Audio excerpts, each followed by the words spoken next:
Hey everybody, Jeff Reinhart, LMP and Lancaster Online here with you. Welcome into week five, halfway home LA League Football Roundtable. Here we are in beautiful, picturesque at Octorara. Hot start for the Braves, 3 wins and a huge Section 4 game coming up here Friday night. Braves against undefeated Twin Valley. That'll be a good one. Let's talk all things Octorara football. He's Austin Kurtz. He's one of the Braves' top players, and he's with us now. Austin, how are you? I'm good. How are you? Excellent. Great start. What's it been here like first couple of weeks? 3 wins, including a couple of nail-biter wins. Yep. You guys are playing pretty well. Talk us through the first couple of weeks. Yeah, it's been fun. We've been working hard every day, and that's what it takes. So, yeah, we had a tough one against Elenco, but we're gonna keep working. 3 wins in the first 4 weeks. Yep. Great start for you guys. Enjoying the ride, or just trying to go day by day, keep improving, and knowing there's still a lot out there? We're doing both, enjoying the ride and improving day by day. We're working hard. We earn these wins, so I mean, we're enjoying it. But yeah, we're working hard too. So. Twin Valley, really good offense. They lead the league in offense, and this Evan Myers kid is really good trigger man kid. Speak to the importance of defense this week. I think it's safe to say you're probably going to have to play your best defensive game to date here so far. How big is defense going to be Friday night? It's going to be huge. I think if we make turnovers, then we can give our offense good field position. That'll be huge for us, and flying to the ball, making plays. What motivates you guys, and what kind of makes you guys go every day in and day out? I think it's the guy that we're playing for next to us, and the reason why he's playing football. We all have our separate reasons why we're playing, and we do it for each other. Like, we have our reasons why we're playing, and we have our brother's reasons why we're playing, and we're playing for his reasons. So that's why we come out here every day.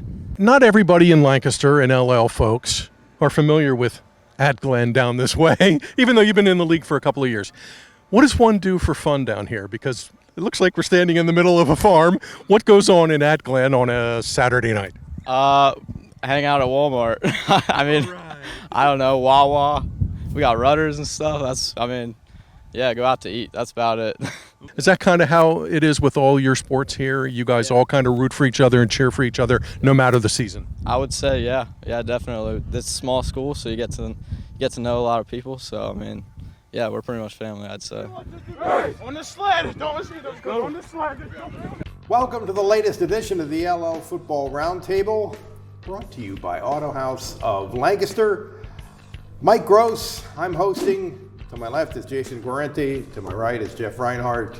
These guys are ready, willing, and able to talk LL football. And we want to thank the folks at Octorara. Right? Octorara, great time at Octorara. We were down in Ackland, and those guys were fabulous. How many times in human history has that sentence been uttered? Great time in Octorara. Great time at Octorara. It gets monotonous after a while. It's so nice down there, and you probably saw it in the video. Just the cornfields, and it's just so peaceful. I'm going to go with bucolic. That's a good one. I like picturesque. Bucolic Octorara in Chester County. We're going to take a look at some of these games that are, even though it's too early to think about, section races that are first place on the line, that kind of thing. We're going to deal with that a little bit, but first we want to talk about a little bit of a scare for a team that we're all pretty sure is one of the best, if not the best, in our league. And Jason covered this game. It was Manheim Township hitting the road and struggling to get by. Plymouth White Marsh, the opponent, very good team. 15 starters back on both sides of the ball. Township struggled early. They were sloppy, lots of penalties. PW has some skill and some speed guys, and they got up 12-0. But I thought after that, Township was the better team for the final 3 quarters. Yeah. But they were down 18-17 with about 6.5 to go, and they needed a game-winning drive. And this is, to me, was the takeaway, is they just put the ball in Declan Clancy's hands. Wow. He ran the ball 9 times, and they just moved it down the field methodically. There were no big plays on that drive. And they were just able to will themselves down the field. They imposed their will on their opponent when they absolutely had to. And to me, that's something that doesn't slump. If you can do that, you can pull out any game late. They're not as explosive as they were last year. They're not going to put up those crazy Hayden Johnson stats, but when they absolutely had to have it, Plymouth White Marsh did not have an answer for their big guys up front and for Declan. How about that? Oh, are they going to be able to do that against like Harrisburg and beyond? But if we're having that conversation, though, that shows you that they're back at the district championship level. Yeah, you know, they are. And they are the number 1 seed right now in 6A. They are. Johnny Morales won it, the kicker. Johnny, 35-yard field goal to win it. Ex-soccer player, used to be a striker, gave up soccer to play football because his friends were on the team, and is reliable. And that's the other thing about Township. They're good in the margins. They're great in the kicking game. They don't give away points. PW missed an extra point, got it blocked, and they chased that point the whole game. Wow, he had a field goal earlier too, right? Yeah, he had 2 field goals. 2 field goals, 3 extra points. So. Nice. So anyway, Township in a non-league game moves on. Wilson also beat Plymouth White Marsh, right? 21-7. Yeah. So more decisively than Township is, than Township did, which is sort of kind of interesting.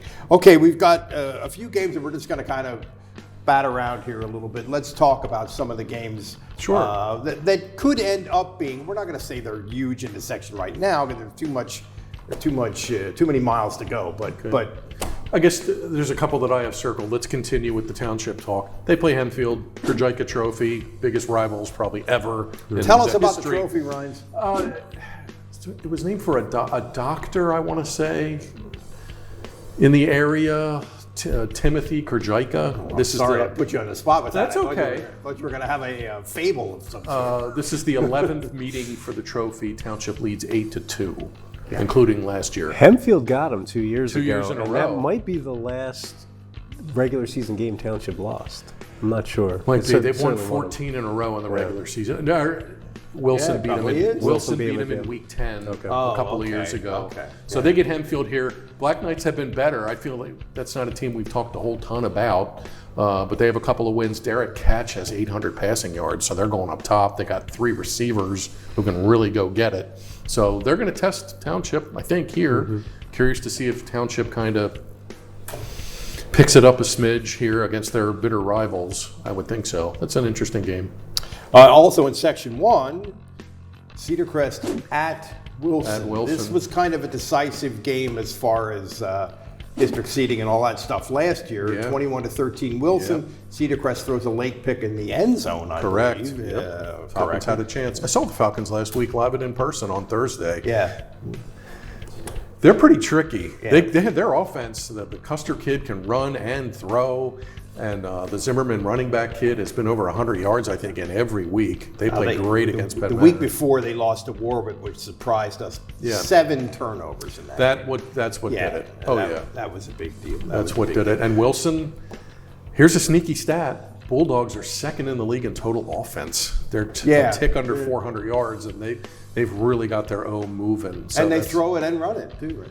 They will run it. That's an interesting game there because, Township will be lurking, and we'll see how they do with Hempfield. And it's at Wilson, which I think is probably a little bit of a factor there. Could be. Let's look at, we want to go to Central and Conrad Weiser next. Jason. I think Section 3 is the most interesting section in the league because there isn't a clear favorite. Probably not. Weiser's 4-0, but Weiser hasn't played the toughest schedule. Oh, really? Central and Cocalico, as soon as you think they're down, they both win. They both win. Yeah.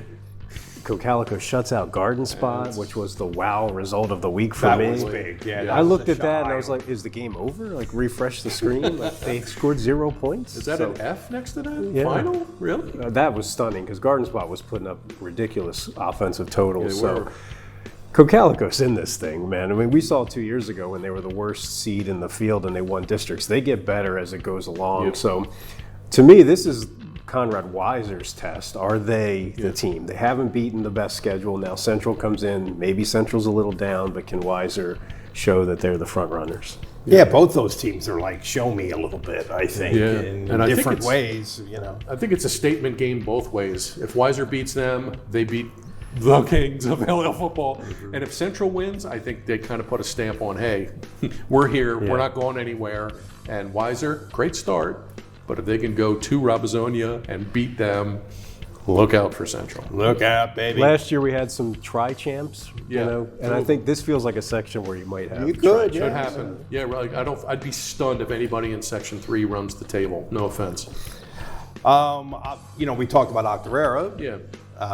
They are hosting a monster. Twin Valley's been great. Here's all you need to know about Twin Valley. Number 1 in the league in total offense. Number 1 in the league in total defense. Probably the most dominant team so far. Conestoga Valley's been very CV's good. been great. They've been dominant too, but I think Twin Valley might be the most dominant team. Crooked numbers everywhere. Have they played a monster schedule? Probably not, but they're taking care of business. They're scoring 50 plus. They have crooked numbers everywhere. Myers, their quarterback, could go over 5,000 career passing yards this week, which is a pretty cool number. Good on Octorara. They forced 12 turnovers. They're quietly 3-1. And they're not the biggest team, and they're not the biggest kids, but 3 wins, 12 takeaways, which is great. They had 8 sacks last week. They've been sneaky good, but Twin Valley's kind of a different animal. But Octorara's in a big game in week 5, so good for that crew. Twin Valley's a team that if they were in Lancaster County, we would probably be raving about them every week. Yeah, probably. They're they're in Berks and they're kind of loaded off to the side We're very capable of raving about them every week from here. Absolutely. They're loaded. Their tradition isn't there. This is probably quite the yet, best team they've ever had, and their schedule will catch up to their talent, and they're going to some start point. playing But there's a power. lot of people in the LL that don't know where that school is. Yeah. It's the school district after Garden Spot. Go to Garden Spot and keep driving. Kind of Morgantown. Morgantownish, right? Elverson, up on the hill. I believe some of the students are Chester County residents. It's right on Lancaster, the border. Yeah. There's that place there. There's that place there where you're driving. When you get off the turnpike at Morgantown, where you spend time in Berks, Lancaster, and Chester County in like 30 seconds. There it is. Anyway, Here's your fun fact of the week. fun fact. We That's bring a it fun all fact. here. Yes, absolutely. Break it Geography. down. The one more game that we want to talk about, because we have not talked about these teams very much, is Berks Catholic, Lancaster Catholic. Lancaster. We knew Brandon Way was going to be pretty good, and the staggering thing is that he's only a junior. Last week against Columbia, and I know the Tide is struggling, 7 carries for 243, 35 yards a carry. He had an 80-yard touchdown run. He had a 67-yard touchdown run. Oh, by the way, he also returned a punt 58 yards for a touchdown. So he had 5 touchdowns, 243 on 7 touches. So he's been amazing. Amazing. 7 touches. 7 touches. Cool. Major Division I recruit, probably. Hope so. Playing Oh, really? I would think so. He's not a huge. He's not 6'3", but he's going to athletic play as heck. Division I football Somewhere, hopefully, yeah. Well, he has 554 on the year and 8 touchdowns, but more than half of both of those numbers are last week. And you play a small school schedule, and it's just man among boys in that situation. He's amazing, Lights it and up. you cannot kick the ball to him. You cannot punt the ball to him, and obviously chewing up yards all over the place when he gets touches. That's a fun game. Berks is sneaky. They played a really good non-league. Yeah. Played Executive. They played Becca.